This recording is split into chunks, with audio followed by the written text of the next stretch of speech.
Victor ব্যানার্জির সঙ্গে আপনার একটা ভালো গল্প আছে। প্রথম অ্যাকশন বলেছিলেন হ্যাঁ, এটার গল্প হচ্ছে কি, বাবা এটার কৃতিত্ব বাবার। এটা আমি জানতাম না, পরে আমি বুঝেছি।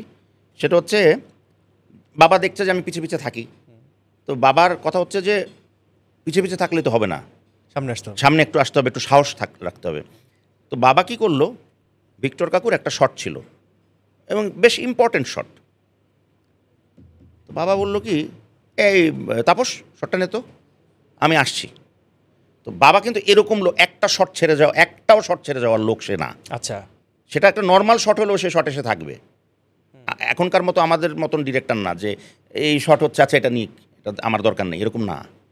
প্লেট ভাঙার শট হলেও বাবা থাকবে। আচ্ছা, ধরো ব্ল্যাঙ্ক ফ্রেম থেকে প্লেট ভেঙে গেল, এটা এমন কোনো শট না, যে কেউ নিতে পারে। এই শটেও বাবা থাকবে যে প্লেটটা ঠিক মতো ভাঙলো কিনা।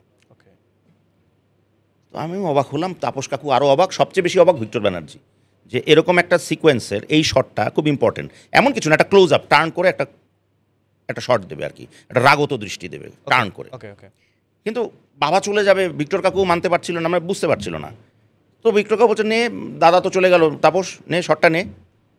হ্যাঁ, এখন তাপস কাকুও ভয় শট নেয় না, ভিক্টর ব্যানার্জি ভয়েই নেয় না। আমি বললাম এই সুযোগ আমার, আমি বললাম আমি নেবো শট। বাবা এটাই চাচ্ছিল, বাবা অনেক দূরে থেকে দেখছিল বিষয়টা, আমি জানিই না। এবং এটা পুরোটা একটা প্ল্যান করা, ভিক্টর কাকুও জানতো। আচ্ছা, এটা পুরোটাই একটা প্ল্যান করা, কারণ বাবা জানে যে তাপস কাকু সত্যি সত্যি ভয়েই শট নেবে না। তার মানে পরে কে দাঁড়ালো, আমি প্রথম অ্যাকশন, জীবনে প্রথম অ্যাকশন বললাম এমন একজন লোকের, যে কিনা আন্তর্জাতিক মানের একজন অভিনেতা, তার নাম ভিক্টর ব্যানার্জি।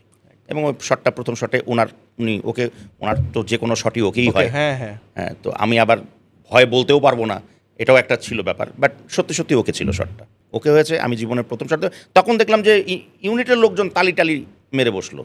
তখন আমি বুঝলাম যে এটা একটা আয়োজন, যে আমি যে জীবনে একটা অ্যাকশন বলবো প্রথমে, ইয়েটাকে ভেঙে দেওয়া আর কি, মিথটা ভেঙে দেওয়া, ওই সেই শুরু অ্যাকশন বলা।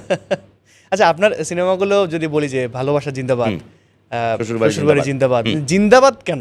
আচ্ছা, এটা আসলে কি, জিন্দাবাদের মধ্যে দেখো, আমরা যখন ওই মিছিল মিটিং একসময় বাংলাদেশের মানুষ বেশি, যখন একটা সময় বেশি হতো, তখন এই যে কোনো বিষয়ে একটা এই স্লোগানটা খুব মনে একটা নাড়া দিয়ে উঠ, জোশ নিয়ে। হ্যাঁ, এখন হচ্ছে কি, আমরা একটা স্ক্রিপ্ট করলাম, মানে এই যে শ্বশুরবাড়ি জিন্দাবাদের, তখন ডিসিশন হলো যে আমি 3-4টা ছবি ততদিন অ্যাসিস্ট করে ফেলেছি বাবার, এবার তুমি ছবি বানাবে, আমি সামনে থাকবো, কিন্তু আমি সব মানে দেখিয়ে দেবো তোমাকে, তত্ত্বাবধান আমার থাকবে, বানাবা তুমি। ওকে, ঠিক আছে। তো বলে কি ছবি বানাবা? এমন, বাবা তোমার মতন ছবি আমি বানাতে পারবো না, মানে ওরকম ড্রামা, ওরকম এত বড় বড় আর্টিস্ট, হ্যাঁ, কিংবা এরকম ইমোশনাল, তাহলে কী বানাবা? তা আমার তো প্যাটার্নটা হচ্ছে কমেডি প্যাটার্ন। আমি বলছি, বাবা আমি কমেডি ছবি বানাবো, বাংলাদেশে কমেডি ছবি হয় না। তৎকালীন সময় ডেভিড ধাওয়ান বম্বের মার্কেটে বিরাট বিরাট কমেডি ছবি বানানো শুরু করে দিয়েছে, অনেকগুলো সুপারহিট হচ্ছে। আমার প্যাটার্নটা আমি তখন ধরে নিয়েছি যে আমি ওইরকম বানাবো, বাংলাদেশে এটা হয়নি। তা বাবা বলছে এটা একটু রিস্কি, তবু চল ঠিক আছে। তারপর একটা স্ক্রিপ্ট লেখা হলো, স্ক্রিপ্টের সাথে না এই নামটা খুব যায়। আচ্ছা, তারপরে এবং অদ্ভুত নাম, মানুষের মনে টাক করে হিট করবে, করেছিল তাই, এখনও এটার আবেদন আছে।